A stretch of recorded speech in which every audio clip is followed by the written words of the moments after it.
Being a person, I really do enjoy watching telly, cause who doesn't love a bit of telly? But what possessed these TV people to make video games based on these telly programs? Who asked for them? Who was the audience? And I'm not talking SpongeBob or "Oh, That's So Raven." No, I'm talking adult shows, gritty drama, sex, lies, intrigue, murder, backstabbing, bed hopping, you name it, manipulation and ballroom dancing. Games apparently made for adults, particularly in or around the mid to end of the early noughties. What's with that? And well, are they any good? Initially today, I'm going to start by playing Ghost Whisperer the game. That's right, a Ghost Whisperer game. Yeah, a Ghost Whisperer game. Why this game? I don't know, I just like the show for some reason. So here's a cheeky spoiler alert before we dive right in.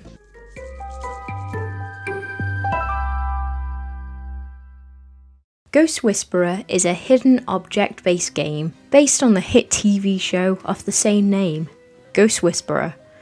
Because our Jennifer Love Hewitt like whispers to ghosts in it. Developed and published by Legacy Games and released for PC and Mac in the summer of 2012.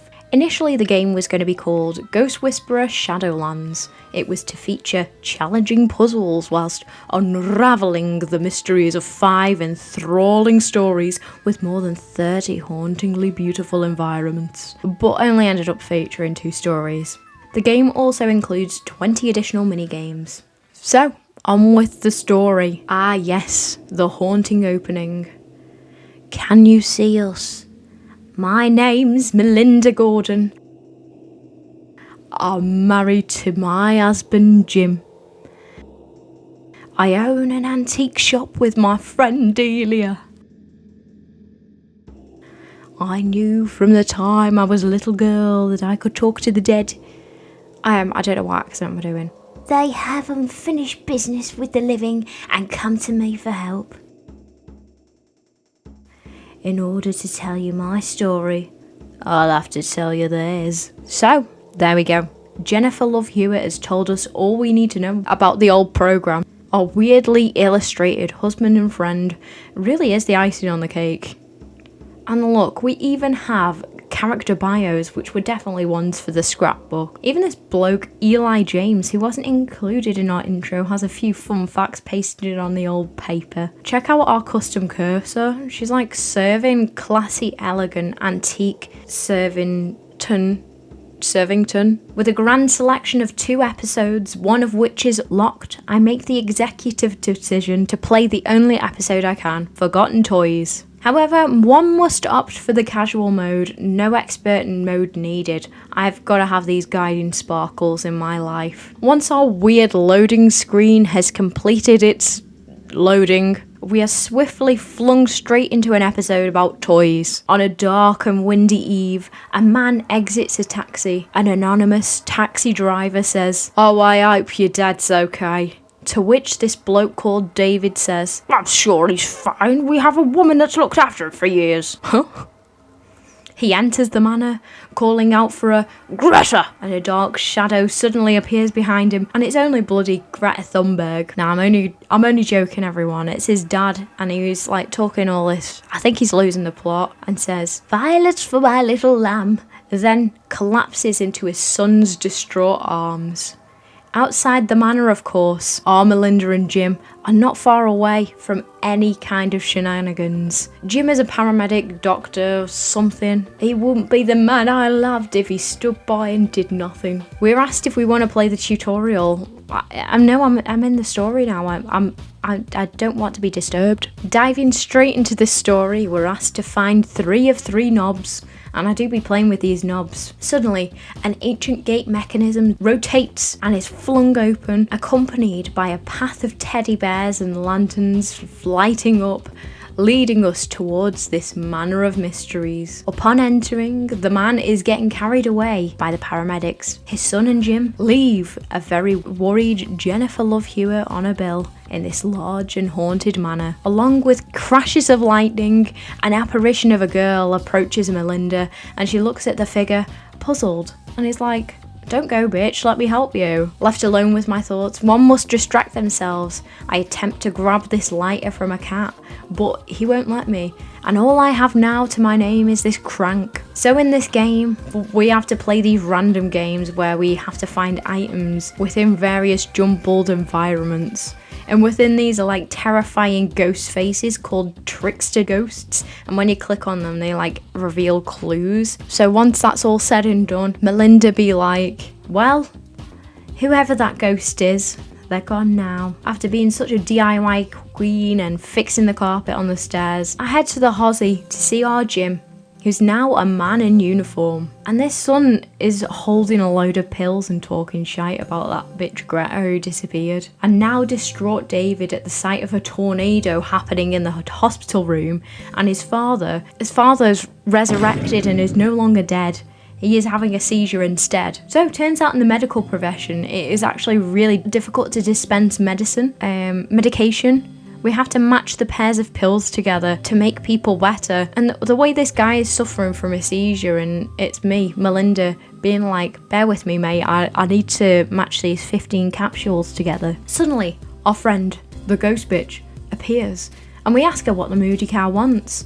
David is like, who are you talking to? I ask this obvious skeptic if he does believe in ghosts, which was a big mistake because he answers with, of course not, and rushes off. The ever-caring Melinda decides to adjust the bed to make the old bloke more comfy. And there's like a doll's arm under his bed, like a princess in the pea. All of a sudden, smoke starts to appear and Melinda holds her head. What's this? She's having a vision. This arm must be important to him in some sort of way. Now it's time for one of our hilarious vision games where we match up people with their belongings. I'm not gonna lie, I really don't get it. Alas, I somehow miraculously complete this puzzle and is accompanied with a child's cry. Maybe this could mean something happened to her in her childhood. Melinda now gets a vision of the train station, perhaps unrelated. However, everything is somehow related in this universe.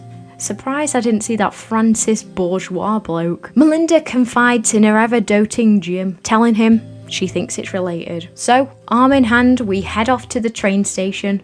Locomotive Central. Bit of a touchy subject for me. I'm taken aback to my brief, albeit traumatising change at Smethwick Galton Bridge. I shake it off and just continue my way to the station. But it turns out I don't have the foggiest what I'm doing here, so I just head back to me old antique store, aptly named Same As It Never Was. Is that a Talking Heads reference? My mate Delia, she be there. Of course she's fed up of all the ghost emergencies and now instead wants a fashion emergency. I'm really sorry, but what? Imagine your woolly jumper unravels to reveal your bare body within, standing there exposed to the elements. I'm sure a ghost emergency is better, you miserable cow. We don't even acknowledge any of the shite that she be spurting and ask for her laptop. And of course, she let her dirty child on it. But now I'm not even sure what I'm doing anymore. But once back at the train station, I put some green fabric dye into this white paint and paint the sign so it makes the train go and it departs. Also, I can get my mouse for my laptop. Sure, that was dangerous, but a woman's work is never done. Time to put the specs on and research the Topper family, which consists of another Where's Wally type game. I can't believe this is how you research. Feel for all you students who do be studenting. How tedious. So now my research is complete. It is time to probe this seriously old man for some answers. My husband frigs off and leaves me to care for the old bastard. I'm left to fix his life support. And Melinda, such an intelligent cow, he miraculously wakes up, which was previously assumed to be his eternal slumber, after picking up various useful items such as this picture of an elephant and an ever essential coat hanger. I head back to Topper Manor, and here they are, as promised, the weirdest father and son duo to date. After David has a quick moan about Greta again, he's obsessed, and his father talking absolute bollocks. Melinda attempts to tell David about her gift with the afterlife, and well, you know what? He reacts as predicted and slags off Greta in the process. Grow up, mate. We play another game of our hide and seek with various objects yet again. You know what? Who the hell calls a bauble a Christmas ball? It's a bauble. I was looking for a Christmassy ball. I don't know what a Christmas ball would look like, but no, it's a bauble. Just FYI, just change that in the future. Topiary, professional, Melinda trims the bush into the shape of an elephant. Honestly, she is a real jack of all trades. So after forgetting my train tracks from the train track vending machine, we complete the train tracks, which make old Greta's trunk appear from nowhere. Within the confines of the trunk is a notepad, to which we must decipher what was once on it. And we're not gonna lie, I was really struggling with this for some time, but eventually we get some charcoal on the old bitch and place in Eli's office, which looks a good place to look at a notebook and decipher what was once written on it. So here she is, that infamous Greta. Oh, hello Greta, you look nice, you bitch. Supposed carer leaving that old man to die just cause she's scared of ghosts. Pathetic. We head back to the manor and old man Topper is fucking dead in his conservatoire, which is all eerie and filled with smoke, but turns out he's actually having another bloody seizure, so you know what that calls for. Time for me to take my time with another Where's Wally game. A tornado begins to stir and the apparition of the girl appears again. And then David bloody accuses me of breaking into his house. Mate, your house is a right state, why would I even break into it? Reluctantly, I head back to my place of work, where old mate Delia, she wants me, her boss, to do some work. She's got a cheat. We place a load of clothes on a coat hanger. It's kind of like tidying your room. This working in retail stuff seems kind of easy, so I don't know what anyone's complaining about. In the wake of my working hard or hardly working, I complete yet more extensive research on the old Topper family. During my studies, I stumble upon the fact that this ghost is not his wife. Although I've been banished from the manor, the ever-persistent Melinda goes to see David, and he says something about finding a doll's head in his father's bed, which is like, isn't that like from that film, like about the mafia? Upon further exploration of the manor, there's a hatch to the loft, which has a lock. A system familiar to that of a toddler's toy. Honestly, this architect needs to grow the fuck up. And of course, we have everything but the bloody triangle key. So after chopping down a load of trees, we obtain the last key, or I guess triangle, to gain access to the loft. David doesn't want to go up there. And then Melinda just starts randomly fixing things, like the insane cow she is. And David is like, right, should we be wasting time fixing old toys? Of course, our Melinda rocks the magical chair and begins to have a vision. One is transported to a room you would almost see in one of those surreal paintings by one of the greats. We must open the windows to let in the light and illuminate the past. That was really cool. That was actually kind of cool. It's kind of fun. And the past is now being illuminated, bitch. Yes, that's it. The secret door.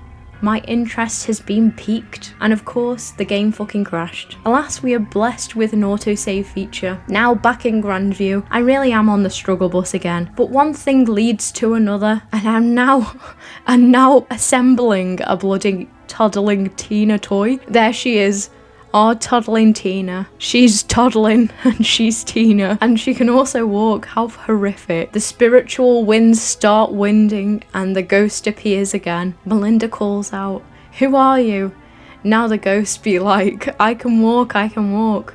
During her saying this, I'm drawn to the fact that the ghost has crutches, and after that, she disappears. Next on the agenda is to scrutinise Topper Senior about our toddling Tina doll. He keeps on saying, "Not tonight, lamb, not tonight. Cover letter tonight, babe." Bloody hell though. I'm getting kind of fed up with these random items within clutter finding games. Sometimes it's just easier ignoring the clues and just clicking wherever. In the hidden bedroom, I cut up a sheet revealing a mural. Oh, I guess this is what this bloke was talking about. The lambs and the violets. Oh, how thrilling. Melinda then states, "This is a really lovely scene." Whatever you say. Whatever you say. Once completing the missing pieces from this mural, it opens up a contraption called a dumb waiter. That waiter is dumb. David is absolutely gobsmacked, and Melinda reluctantly heads to the town's archives to obtain the manor's blueprints, where we're greeted by this delightful bloke aptly named Archive Ghost. Of course, it's our random find shite game again, and to make matters worse, this archive ghost is a right trickster. He'd be turning the light on and off and stuff like that. Oh, he's a right nightmare. Blueprints in hand. It turns out that someone's cut them all up, potentially to hide a secret of the manor. And look at me. Just call me an architect because I did it. And it turns out there's a secret shaft in the attic that goes all the way down to the basement, which is where we gather all these random machine parts. So we head back to our Eli's office to assemble these pieces. Of course, Jim and Eli will know. Here they both are. So the intelligent bitch that I am, I assemble all these machine parts to construct a fucking iron lung. Iron lung. Assorted coloured keys in hand, I head back to my store to research more about polio. And suddenly our David has a eureka moment looking like that. Well, it's a lot to take in. He had an older sister? Where did she go? Oh, mate, I could have told you this yonks ago. She's the bloody ghost. But it makes me think, in the attic, a secret room, why would you put your child who can't walk up in the loft? Isn't that abuse? Back to the manor though, I use my own assorted keys to unlock many a chest, and David be like, that must be Tina, those braces look heavy. And look at this picture, what's with this portrait? Uncanny Valley, eat your heart out. He's like on some Angela Anaconda type shit. One key I must obtain is the pirate key, with old salty vibes aplenty, and an oh me are. We heave the final chest open. Looks like it's that time again, guys. Time for another vision. And it's that bloody match the person to their opposite symbol. I don't get it, so thank the bloody spirits that there's a skip button, because I can't be arsed. All we're left with is a crying girl and a girl in a wheelchair. From that vision, Melinda thinks that they sent his sister away because she was sick. How evil. Here we go then, everyone. Tina makes her grand appearance in the grand hall.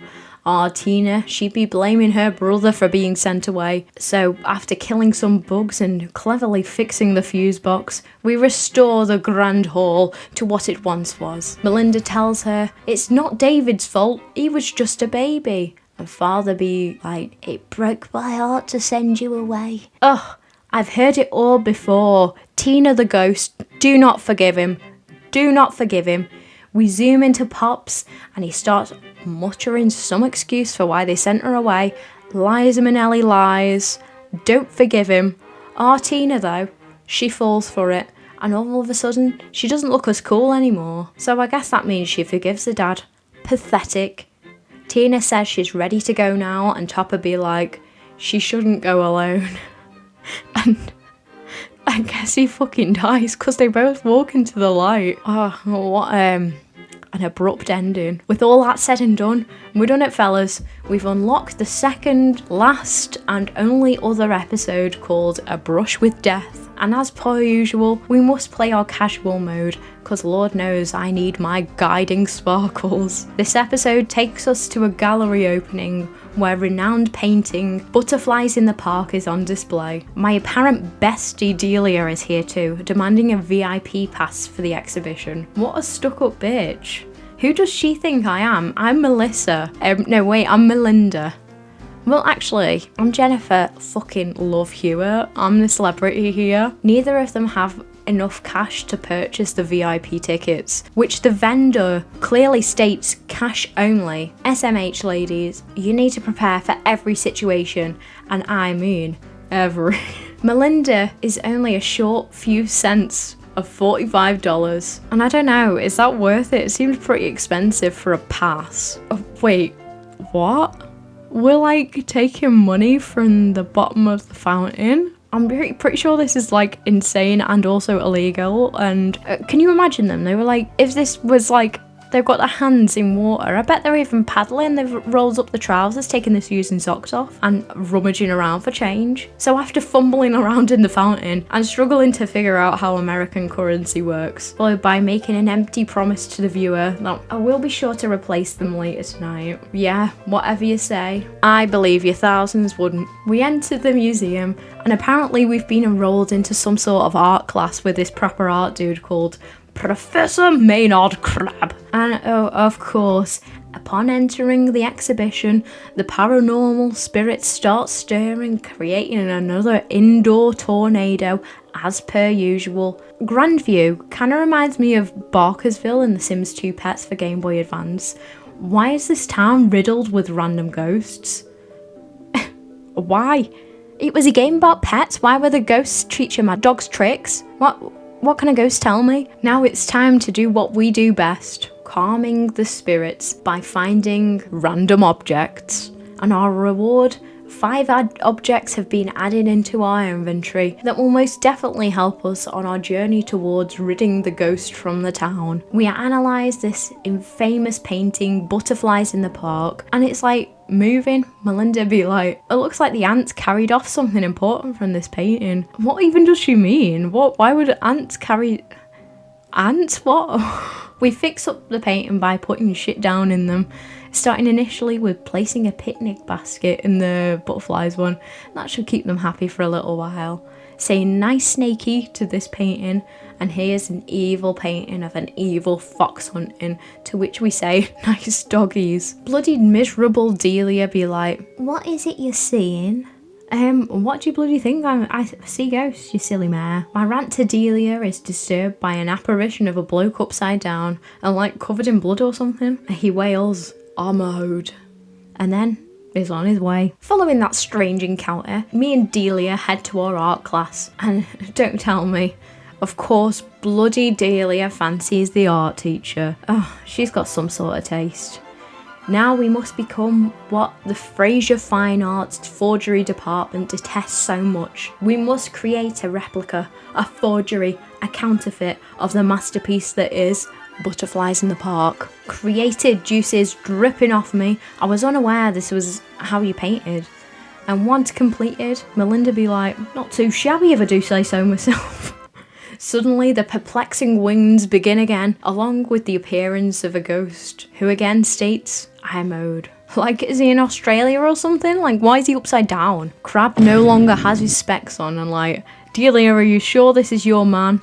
I know you're lonely, but are you sure? Turns out the winds tore up some scraps of art and we have to find them. I assumed that Delia would be collecting them, but she bumps into our husband Jim. Are they having an affair? But following the collection of scraps, which I had to do myself because she just can't get the staff, and listening to Jim bragging about his gorgeous wife, aka me, we make our way back to our store and look at all the old shreds of art with our Jim. By using our newfound items we have obtained, aka robbed, such as the wall mirror, we can generate enough light to look at this dirty loincloth and put it back together. Just don't have the foggiest what it could be.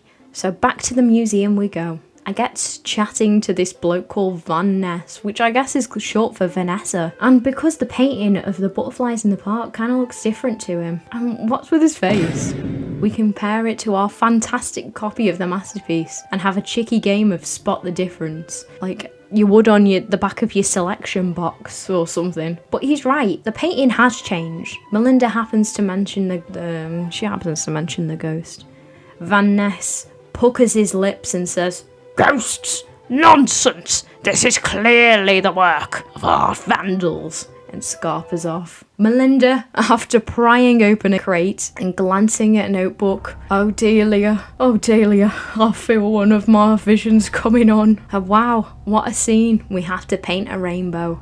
And as per usual, I'm on the struggle bus, so I fear I may have to skip this vision. Say thank you to the skip button, everyone. Why did I write that? Once the rainbow is complete, we have a weird cutscene.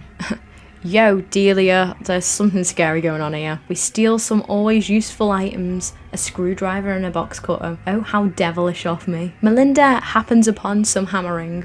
She always thinks that there's a secret door. Not everywhere has to have a secret door, you know. I love that we're just breaking into cabinets as well and just taking shit from the museum. And as per usual, Melinda can't help but Monty her Don and trim a bush. She's so cheeky. But look, the wall is conspicuously empty. Perfect for the picture I have just found. We must arrange all the paintings so they all achieve the same goal. And that same goal of looking at the bloke in the middle. After a lot of trial and error and reluctance to use the skip button, we reveal a secret door with no doorknob. Luckily, we always have a doorknob at hand, and once in this secret room, the ghost bloke appears again, claiming he's owed.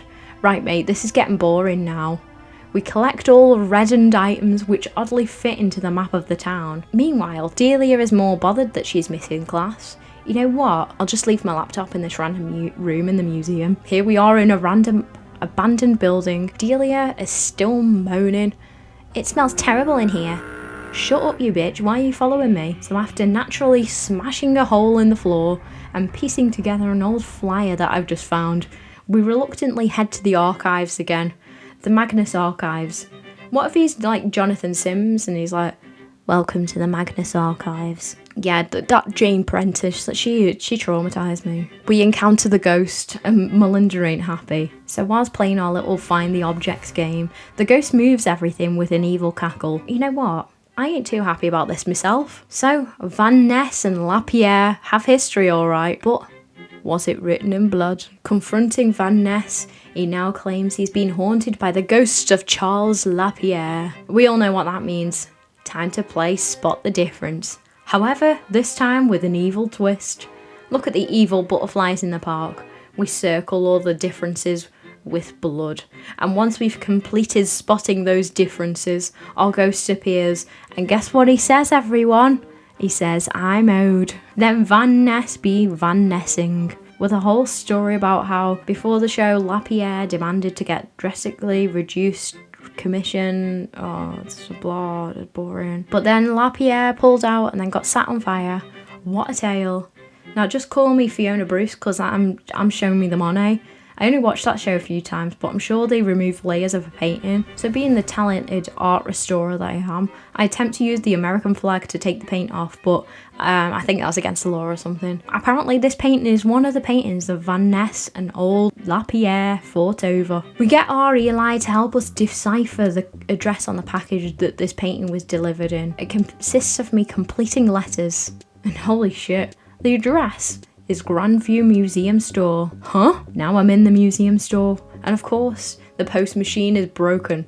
Luckily, I have my 3 trusty cogs that I have gathered in my journey to fix this contraption. Package was sent by Anonymous.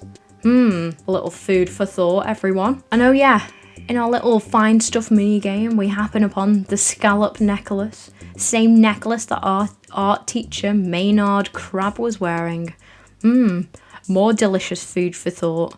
Yes, Delia, we will have to have a word with him in class tomorrow. Then Delia happens to mention that we haven't done our assignments. How naughty of us. In my search for artistic inspiration, I make my way to the train station. And these finding things, they're getting more and more difficult.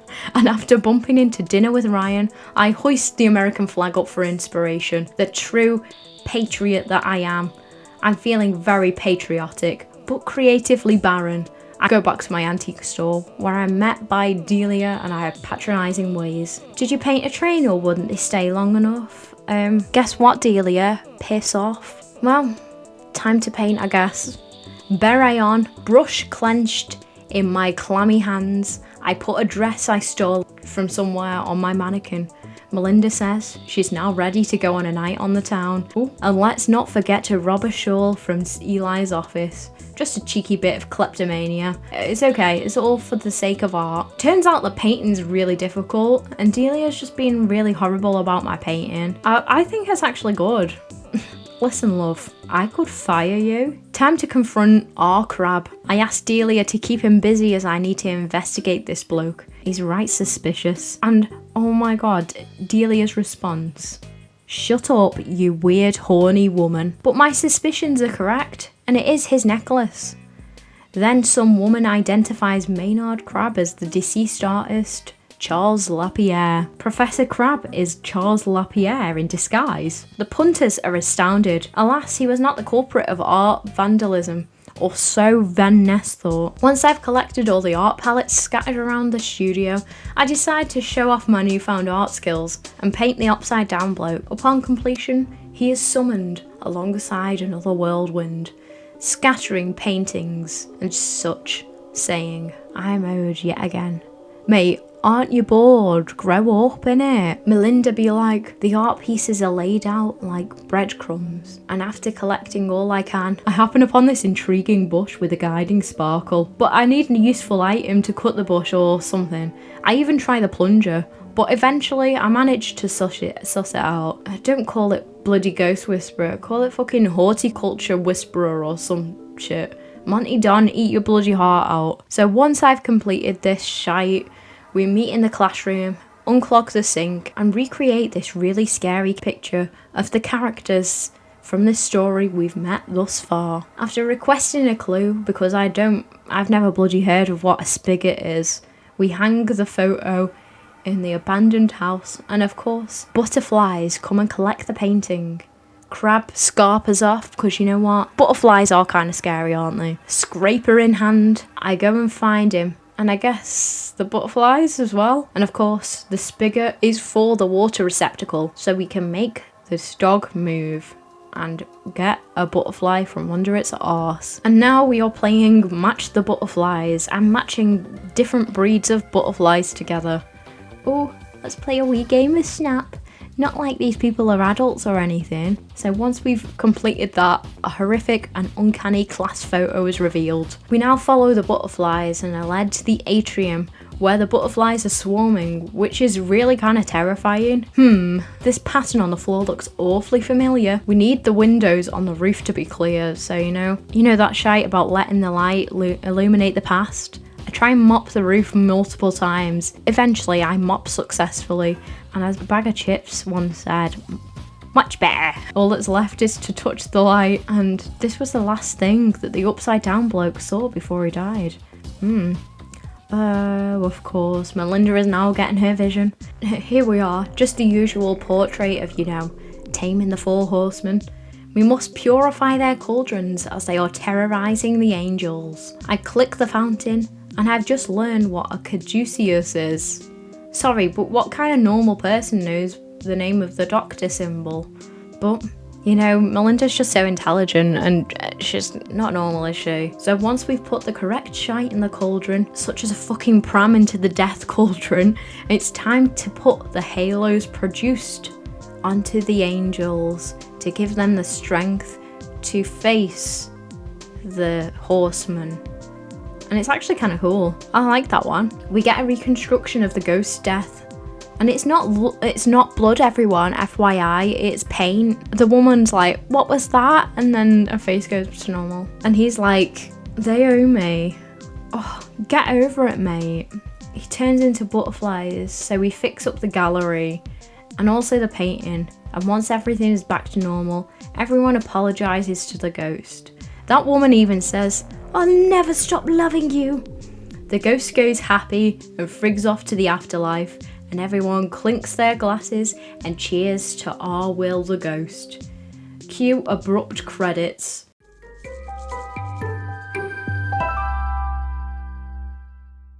Well, that was a game.